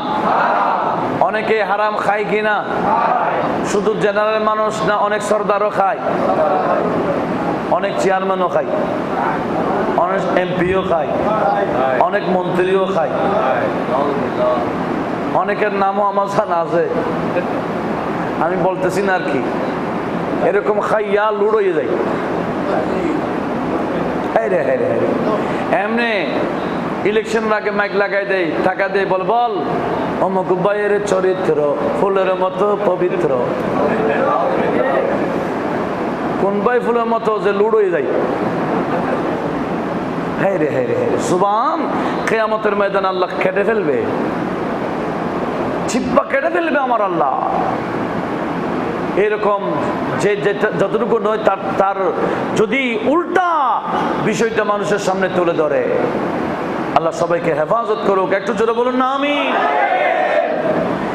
ইয়াজিদ শরাবী ছিল, শুধু তাই না, তার ছেলে বলতেছে আমার বাবা শরাব পান করা বৈধ করে দিয়েছিল। এই বর্ণনা মাযহাবের 4 মাযহাবের একজন হলো আহমদ বিন হাম্বল। 4 মাযহাবের একজনের নাম কি? আহমদ বিন হাম্বলের কাছে এই সূত্রটা, এই বর্ণনার সঠিক সূত্রে পৌঁছেছিল। ইয়াজিদ মদ্যপান করাকে বৈধ করে দিয়েছিল। এই রিওয়ায়াতটা ইমাম আহমদ বিন হাম্বলের কাছে বৈধ সঠিক সূত্রে পৌঁছেছিল। সেজন্য আহমদ বিন হাম্বল দেরি করে নাই, উনি বলে দিয়েছেন ইয়াজিদকে তোমরা কে কি বলবে আমি জানি না, তবে আমি আহমদ বিন হাম্বল, আমার মতে ইয়াজিদ মুসলমান ছিল না, সে ছিল কাফের। জোরে বলুন নাউজুবিল্লাহ। ইয়াজিদ কি ছিল? কেন? বলে শরীয়তের ফয়সালা, হারামকে কেউ যদি হালাল বলে সে কাফের হয়ে যায়। মদ পান করা হারাম, সে যখন এটা হালাল করে দিয়েছে সে কি হয়ে গেছে? এগুলো বলতেছে কে? ইয়াজিদের ছেলে। ইয়াজিদের ছেলের বর্ণনাটা এসে গেছে কার কাছে? ইমাম আহমদ বিন হাম্বলের কাছে। ইমাম আহমদ বিন হাম্বল এটাকে, এটা ইমাম বুখারীর উস্তাদ। ইমাম বুখারী ওনার থেকে হাদিস বেশি নিয়েছেন, কারণ ইমাম আহমদ বিন হাম্বলের কাছে 6 লক্ষ হাদিস সনদ সহকারে মুখস্থ ছিল। কয় লক্ষ? 6 লক্ষ হাদিস মুখস্থ। ওখান থেকে 40,000 নোট করেছেন ওনার মুসনাদ আহমদের মধ্যে। 40,000 হাদিস। একটু লক্ষ্য করুন, মনোযোগ আছে? তাহলে ইয়াজিদের ছেলে কি মিথ্যা বলেছে না বাস্তবটা তুলে ধরেছে? আর রুহানিরা কি অবাস্তব কথা বলছে, মিথ্যা কথা বলছে। আরো কি বলেছে? ওয়াখাররাবাল কাবা, আমার বাবা ইয়াজিদ কাবার অবস্থা খারাপ করে দিয়েছিল। জোরে বলুন নাউজুবিল্লাহ। ইয়াজিদ কাবার অবস্থা কি করে দিয়েছিল? কেন জানেন? ওই কারবালার যুদ্ধের পরে চতুর্দিকে, বিশেষ করে মক্কা মদিনায় ইয়াজিদকে মানবে না বলে বিদ্রোহ শুরু হয়ে গেছে। কোথায় কোথায়? মক্কা শরীফ, মদিনা শরীফ ইয়াজিদের খেলাফত, ইয়াজিদের আমিরত্ব মানছে না, তাকে মানি না। সেই ইমাম হোসেন এবং হোসেন আওলাদ কিভাবে মানলো, তাকে আমরা মানি না। এখন তার মাথা খারাপ, সে বলছে মক্কাবাসী মদিনাবাসীকে শায়েস্তা করতে হবে। সৈন্য রেডি করেছে, হাজার হাজার সৈন্য, কিন্তু সৈন্য রেডি, কিন্তু সেনাপতি রেডি নেই। কেউ সেনাপতি হতে রাজি না। কেন? তারা জানতো আমার নবীজি বলেছেন যারা মদিনাবাসীকে কষ্ট দেবে আমার আল্লাহ তাদেরকে এমন ভাবে ধ্বংস করে দেবে, লবণ যেভাবে পানিতে দিলে লবণের কোনো অস্তিত্ব থাকে না, অস্তিত্বহীন হয়ে যায়, মদিনাবাসীকে কষ্ট দিলে আমার আল্লাহ বন্দাকে সেভাবে নষ্ট করে দেবে। উচ্চ আওয়াজে বলুন নাউজুবিল্লাহ। সেজন্য মদিনাবাসীকে আক্রমণ করার জন্য, সেনাপতি হওয়ার জন্য কেউ রাজি। তখন এক মুরব্বী রাজি হয়ে গেছে। ওই মুরব্বীর বয়সও তখন 80 বছর। মুরব্বীর বয়স কত? ওই মুরব্বীর নাম ছিল মুসলিম বিন উকবা। নাম কি বললাম? মুসলিম বিন উকবা। সে মুরব্বী ইয়াজিদের সামনে এসে বলছে, ইয়াজিদ তুমি তো সৈন্য রেডি করছো, কেউ তোমার সেনাপতি হচ্ছে না, ঠিক আছে আমাকে সেনাপতির ড্রেস পরাই দাও, তোমার পক্ষে আমি যাচ্ছি মদিনাবাসী মক্কাবাসীকে শায়েস্তা করার জন্য। একটু জোরে বলেন না নাউজুবিল্লাহ। এগুলা শেখ মুহাক্কিক যার অবদানে ভারতবর্ষে আমরা হাদিস এর চর্চা করার সুযোগ পেয়েছি। আব্দুল হক মুহাদ্দিস দেলভির জাযবুল কুলুব ইলা দিয়ারিল মাহবুব নামক কিতাবও এগুলা নোট হয়েছে। একটু জোরে বলুন না নাউজুবিল্লাহ। কি হয়েছে? এই মুসলিম বিন উকবা হাজার হাজার সৈন্য নিয়ে মদিনায় পৌঁছে গেল। এমনকি 3 দিন পর্যন্ত মদিনাবাসীকে এমন ভাবে আক্রমণ করেছে। কয়দিন? এই 3 দিনে মদিনা শরীফের 10,000 মদিনাবাসীকে শহীদ করে দিয়েছে। উচ্চ আওয়াজে বলুন নাউজুবিল্লাহ। 3 দিনে কয়জন মারছে?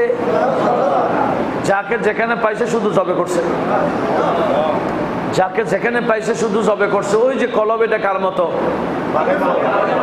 বাঘের মতো। এমনকি 10,000-এর মধ্যে 700 ছিল, 700 জন নবী সাহাবী এবং সাহাবীর ছেলে ছিল। 10,000-এর মধ্যে 700 জন কে? সাহাবী এবং সাহাবীর ছেলে। আর মোট 10,000 মদিনাবাসীকে মেরে মসজিদ নাপাক করে সে যখন চলে যাচ্ছিল, এক মা যার ছেলেকে ওরা মেরেছিল, ওই মার চলার মাধ্যম ছিল ওই ছেলে।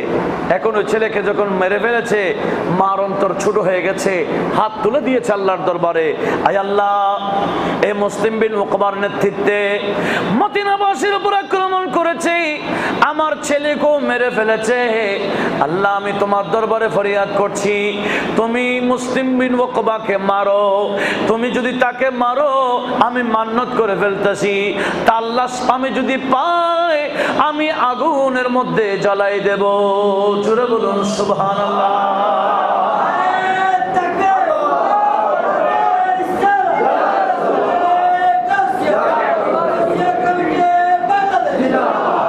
এই মান্নত কে করলো? মহিলা, মজলুমা মহিলা। মজলুম দোয়া করলে আল্লাহ দরবারে কবুল কিনা? ভাই আল্লাহ, মুসলিম বিন উকবাকে মারো, তার লাশকে আমি আগুনে জ্বালাবো। আমার আল্লাহ কবুল করে ফেলেছেন। তারা মদিনাতে আক্রমণ করে যখন মদিনার হেরম থেকে বের হয়ে মক্কাকে আক্রমণ করার জন্য রওনা হলো, হেরমে মদিনা থেকে বের হওয়ার পরেই মুসলিম বিন উকবা মারা গেছে। বয়স কত? 80। মারা গেছে। সবাই মিলে তাকে সেখানে হেরমের বাহিরে দাফন করে বাকিরা আক্রমণ করার জন্য চলে গেছে। এই খবর ওই নারী পেয়ে গেলেন। পাওয়ার পরে আত্মীয় স্বজনকে গোছালেন, চলো মুসলিম বিন উকবা নাকি মারা গেছে, তার কবর আমরা চিহ্নিত করব, তাকে কবর থেকে বের করব, তাকে আমি উঠাইয়া আগুনে পোড়াইয়া আমার মান্নত পোড়াবো। জোরে বলুন সুবহানাল্লাহ। তারা হেরমের বাইরে গেল, যাওয়ার বলছে, হ্যাঁ দেখছে একটা নতুন কবর। এটা কারটা? এই মুসলিমেরই নাম মুসলিম। কাজ কার? নাম হলো মুসলিম। আক্রমণ করছে মদিনাবাসীকে, নাপাক করেছে মসজিদে নববীকে। একটু আওয়াজ দিয়ে বলুন না নাউজুবিল্লাহ। এরকমও বর্তমান অনেক মুসলমান আছে কিনা? নামে মুসলমান, কাজ হলো ইহুদি এবং নাসরার। কথা বলুন ঠিক কিনা? লক্ষ্য করুন, সেখানে কবর যখন দেখলো, বলো পায়ের দিকে খোলো, টানি টেনে বের করে ফেলবো। কবর যখন খুললো, খোলার পরে দেখে বিরাট এক সাপ তার পায়ের দিকে পেঁচিয়ে ওই মুসলিম বিন উকবাকে বিষ ঢুকাচ্ছে। শাস্তি শুরু হয়ে গেছে। কোথায় যাওয়ার পরে? সমস্ত ইয়েজিদের এই অবস্থা হবে কবরে গেলে।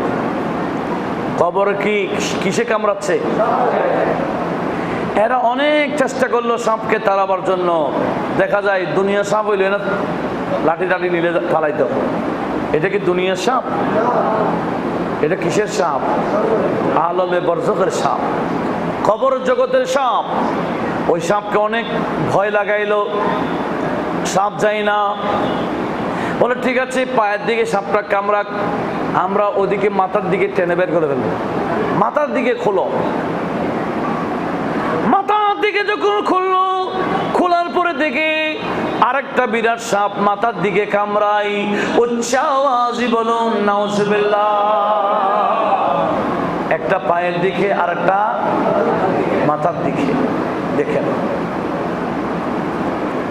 ওই আমি যেটা বলছিলাম বইয়ের কথা, আমিরে মাবিয়ার ব্যাপারে, শিক্ষিত সমাজ যারা, আপনারা একটা একটা নেবেন। এটা আমাদের বর্তমান সমাজে অতীব প্রয়োজন, কারণ অনেকে সুন্নি সেজে শিয়ার কাজ চলতেছে। আল্লাহ সবাইকে হেফাজত করুক। একটু মোহাব্বতের আওয়াজে বলুন না আমিন। আল্লাহুম্মা সাল্লি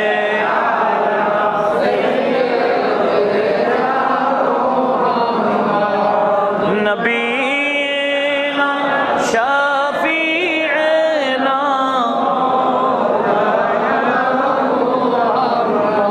তেরি কুরবানি ने जिंदा कर दिया इस्लाम को, तेरी कुर्बानी ने जिंदा कर दिया इस्लाम को, वो रहेगा ताबद तेरी बदौलत ए हुसैन। अल्लाहुम्मा सल्ले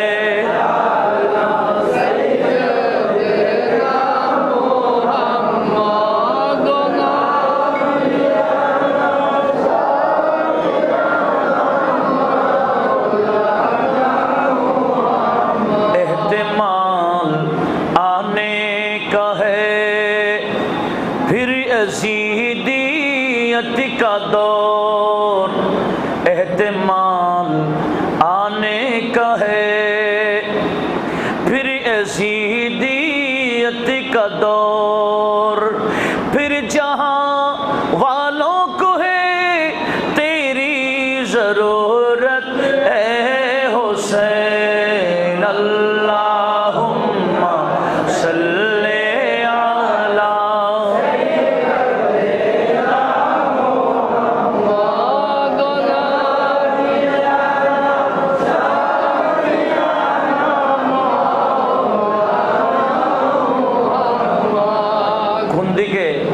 একটা সাপ পায়ের দিকে আর একটা সাপ মাথার দিকে কি করতেছে? বিষ ঢুকাচ্ছে।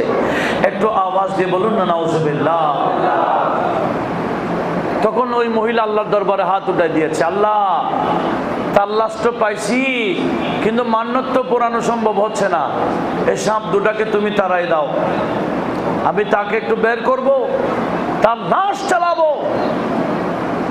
এই মহিলা দোয়া করতে দেন নাই, আমার আল্লাহ সাপ দুটোটাকে চলে যাওয়ার ব্যবস্থা করে দিলেন। সাপ দুটোটা গায়েব হয়ে গেল, আর এই মহিলা তার আত্মীয় স্বজন নিয়ে তাকে টেনে বের করে আগুনের মধ্যে পুড়িয়ে চালাই কয়লা করে দিয়েছে। একটু জোরে বলুন না নাউজুবিল্লাহ। আমার আল্লাহ বলে যালিকা খিজিয়ুন ফিদ দুনিয়া, এটা হলো তাদের জন্য দুনিয়ার লাঞ্ছনা। ওয়া ফিল আখিরাতি ওয়া লাহুম ফিল আখিরাতি আযাবুন আলীম, কিন্তু আখিরাতের মধ্যে কষ্টদায়ক আযাব তো আছেই। একটু জোরে বলুন না নাউজুবিল্লাহ। সমস্ত ইয়েজিদিরা লাঞ্ছিত অবস্থায় মরবে, লাঞ্ছিত হবে, বিচ্যুত হয়ে মরবে। এখনো যারা ইয়েজিদের পক্ষে বলে এদের একই অবস্থা হবে, কথা বলুন ঠিক কিনা? সেজন্য আমাদের এলাকার সর্বস্তরের মুসলিম মিল্লাতের কাছে অনুরোধ জানাবো, ঈমান অনেক বড় সম্পদ। ইয়াজিদকে সাপোর্ট করলে ঈমান থাকবে না, কারণ ঈমান হলো আওলাদে মুস্তাফাকে মহব্বত করার নাম। আওলাদে মুস্তাফাকে কি করার নাম? মহব্বত না করলে ঈমান এটা কলবে ডুববে না, একটা সিজদাও আল্লাহর দরবারে কবুল হবে না। আল্লাহ সবাইকে সেই ঈমানের ব্যাপারে সজাগ থাকার তৌফিক দান করুন। আমি অনেক দূরে চলে গেছি, কি বলছিলাম? এজিদের ছেলে বলতেছে, আমার বাবাকে জানো, খাররাবাল কাবা, আমার বাবা কাবা শরীফের অবস্থা বেশি খারাপ করে দিয়েছে। একটু জোরে বলুন না নাউজুবিল্লাহ। এই বক্তব্য কার? আপন ছেলের। আর 1400 বছর পরে এসে রুহানি বাচ্চারা বলে না, অনেক বড় আল্লাহওয়ালা ছিল, হাদিসের ভান্ডার ছিল, কোরআনে হাফেজ ছিল, নেককার ছিল, 100 টাকার নফল পড়তো প্রতি রাত। এভাবে যে তারিফ করতে একটু সংকোচ বোধ কেবল হয় না, বড় আশ্চর্য লাগে। আরো ইয়াজিদের নামের আগে হযরত বলতেছে। আপনারা শুনেন না মনে হয় এগুলা? শুনেছেন? শুনলে আমাকে সাক্ষী দেন না তো। আছে কি না? ও ইয়াজিদি পীর, ইয়াজিদি বক্তাও আছে, ইয়াজিদি খতিবও আছে, ইয়াজিদি ইমামও আছে, ইয়াজিদি পীরও আছে। এসব পীর হলো জাহান্নামী পীর, বেঈমান পীর। এই সমস্ত বেঈমান পীর থেকে আমাদেরকে আল্লাহ হেফাজত করুক, আমিন বলি। পীর হবার জন্য ইমাম হুসাইনের মহব্বত লাগবে, ঠিক কিনা? ইমামে আলী মাকামের মহব্বত ছাড়া ইসলামের সঠিক খেদমত করা সম্ভব না। সেজন্য তো খেদমত করার জন্য পাকিস্তানের জমিন থেকে সেই ইমামে হুসাইনের আওলাদ হযরত আল্লামা সৈয়দ আহমদ শাহ সিরকুটি রহমতুল্লাহ আলাইহি এসেছিলেন। এনার পর থেকে ওনার আওলাদগণ এই পর্যন্ত ধারাবাহিক খেদমত চালাচ্ছেন। এমনকি আল্লামা সৈয়দ মোহাম্মদ তৈয়ব শাহ কিবলায়ে আলম উনি জেনেছিলেন একসময় খুব বেশি প্রয়োজন হবে গৌসিয়া কমিটির। সেজন্য বাগদাদ শরীফ থেকে আসার পরে উনি বলেছেন, এক কমিটি বানানা হ্যায় और एक खानका बनाना है। আজকে আমার গৌসিয়া কমিটির ভাইরা মাহফিল করতেছেন। গৌসিয়া কমিটি এটা করার জন্য সরাসরি রওজায়ে পাক থেকে হুকুম দিয়েছিলেন হুজুর গৌসুল আজম দস্তগীরে। কাকে? হযরত সৈয়দ মোহাম্মদ তৈয়ব শাহ রহমতুল্লাহকে। যখন উনি ফজরের নামাজের পর শিডিউল নিয়েছিলেন, ফজরের নামাজের পরে বাগদাদ শরীফের জিয়ারতের শিডিউল নিয়েছিলেন, শুধুমাত্র আল্লামা সৈয়দ মোহাম্মদ তৈয়ব শাহ ছাড়া আর কেউ ছিল না রওজায়ে পাকে। তো রওজা থেকে বের হয়ে বলেছেন একটা কমিটি করতে হবে আর একটা খানাকা বানাইতে হবে। উনি চট্টগ্রামের পরে আসার পরে কমিটিটা বানাই দিয়েছেন, বলে যার আদেশে কমিটির নাম হবে ওনারে। কমিটি অর্ডার করেছেন গৌসুল আজমে, বিদায়ী কমিটির নাম হবে গৌসিয়া। তখন অনেকে বলছে হুজুর এখানে তো কমিটি আছে, अंजुमन अंजुमन तो कमेटी है और एक कमेटी की क्या जरूरत। একটা আছে তো কমিটি, আরেকটা কমিটির দরকার কি? তখন তৈয়ব শাহ রহমতুল্লাহ আলাইহি বলেছিলেন এই কমিটির দরকার কি সময় আসলে বুঝবা। আল্লাহ করোনার এই মহামারীর সময় বুঝাই দিয়েছে গৌসিয়া কমিটি কি। এখন শুধু মুসলমান না, বিধর্মীরাও চিনে গৌসিয়া কমিটিকে। এদের মুখ দিয়ে স্বীকার করে এটা মানবতার কমিটি, এটা জনকল্যাণ, যেটা আমার আল্লাহ কোরআন শরীফে বলেছেন উখরিজাত লিন-নাস, আমি মানুষকে বানিয়েছি মানুষের কল্যাণের জন্য। এই মানুষের কল্যাণ কাকে বলে এটা জগৎবাসীকে শিখাই দেওয়ার জন্য ইমাম হুসাইনের আওলাদ সৈয়দ মোহাম্মদ তৈয়ব শাহ রহমতুল্লাহ আলাইহি এই কমিটি করে মানুষদেরকে হুসাইনিমুখী করেছেন। এই কমিটি আরো ব্যাপক খেদমতের দরকার আছে কিনা বলেন? সামাজিক যত খেদমত আপনারা এই কমিটির মাধ্যমে করবেন। মানুষের যত কঠিন পরিস্থিতি, ধরেন একজন বান্দা অসুস্থ হয়ে গেছে, চিকিৎসা চালাইতে পারছে না, এই কমিটির মাধ্যমে আপনারা অর্গানাইজ করবেন যাতে ওই বান্দার সেবা সুন্দরভাবে পায়। এভাবে প্রতিটা ক্ষেত্রে কারো গরিবের অবস্থা, মোদ্দা কথা এই সামাজিক যত কাজ আপনারা ঐক্যবদ্ধভাবে আপন আপন এলাকার কমিটির মাধ্যমে এই কাজগুলো আঞ্জাম দিয়ে বাস্তব যে সমাজ শুধরাইবার জন্য এই কমিটি করা হয়েছে এটাকে প্র্যাকটিক্যাল রূপ দান করুন। আল্লাহ আমাদের সবাইকে এই হুজুর গৌসুল আজম জিলানীর ফয়জাত হাসিল করার তৌফিক দান করুন। তো কি বলতে চেয়েছিলাম, আমি তো অনেক দূরে চলে গেছি। ইয়াজিদ ভালো ছিল না খারাপ ছিল? সেজন্য আবু হুরায়রা পানা চাইছেন কয় হিজরি থেকে? আর ইমারাতুস সিবিয়ান মানে অল্প বয়সের রাজা থেকে। আল্লাহ ওনাকে রক্ষা করেছেন। ওনাকে ইমারাতুস সিবিয়ানও দেখাই নাই, 60 হিজরিও দেখাই নাই, 59 হিজরিতে আল্লাহ ওনাকে নিয়ে গেলেন। তাহলে সাহাবারাও জানতো ইয়াজিদ ভালো না খারাপ। সেজন্য ইমাম হুসাইনের কাছে যখন প্রস্তাব দিয়েছিল, ইমাম হুসাইন যখন ময়দানে কারবালায় পৌঁছে গেছেন, ইয়াজিদি সৈন্যরা ঘেরাও করে ফেলেছিল। আর আমরা কুফাবাসীরা আমাকে চিঠি দিয়েছিল, আমি তো তোমাদের আহ্বানে দাওয়াতে গ্রহণ করে এসেছি, আমি তো কোনো যুদ্ধের প্রস্তুতি নিয়ে আসি নাই। তবে মনে রাখবা ইয়াজিদকে সাপোর্ট করা আমার জন্য কঠিন, প্রস্তুতি ছাড়া যুদ্ধ করা আমার জন্য সহজ।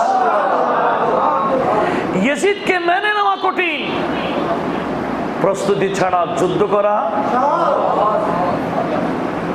সেজন্য খাজা গরিব নওয়াজ ইনিও ইমাম হুসেনের আওলাদ। একটু জোরে বলুন মারহাবা। ইমাম হুসেনের কি আওলাদ। হযরতে গরিব নওয়াজ বলেছেন, সরদার আমার নানাজান মাতা দিয়েছেন, না দাদে দস্তেদার দস্তে ইয়াজিদ, ইয়াজিদের হাতে হাত না দিয়ে হক্কাকে বানায়ে লা ইলাহা আস্তে হুসাইন। গোটা বিশ্বব্যাপী ইসলামের ভিত্তি ইমাম হুসাইনের শাহাদাতের মাধ্যমেই হয়েছে। তাহলে ইমাম হুসাইনের শাহাদাতের পক্ষে আমরা আছি কিনা, থাকতে হবে কিনা? আমি হযরত হুসাইন শাহ রহমতুল্লাহ আলাইহি উরুসে পাকের মাহফিলে উদারত আহ্বান জানাবো। এখন আখেরি জামানা, বাতিল দিনের পর দিন বাড়তে আছে। এখন এজিদি আরেকটা বাতিলের নাম হলো আহলে হাদিস। এজিদি আরেকটা বাতিলের নাম কি? আহলে সুন্নাত ওয়াল জামাত ছাড়া যত ফেরকা হয়েছিল হবে সব এক বাক্যে এক নাম হলো ইয়াজিদি। সবার এক নাম কি? ইয়াজিদি ফেরকা। সব সময় সেই ইয়াজিদি ফেরকা থেকে অনেক কিলোমিটার দূরে থাকবেন, হুসাইনি কাফেলায় মজবুত থাকবেন। আল্লাহ পাক সুবহানাহু ওয়া তাআলা ইমামে আলী মাকামের আদর্শ আমাদেরকে বুকে ধারণ করেই কবরে যাবার তৌফিক দান করুন।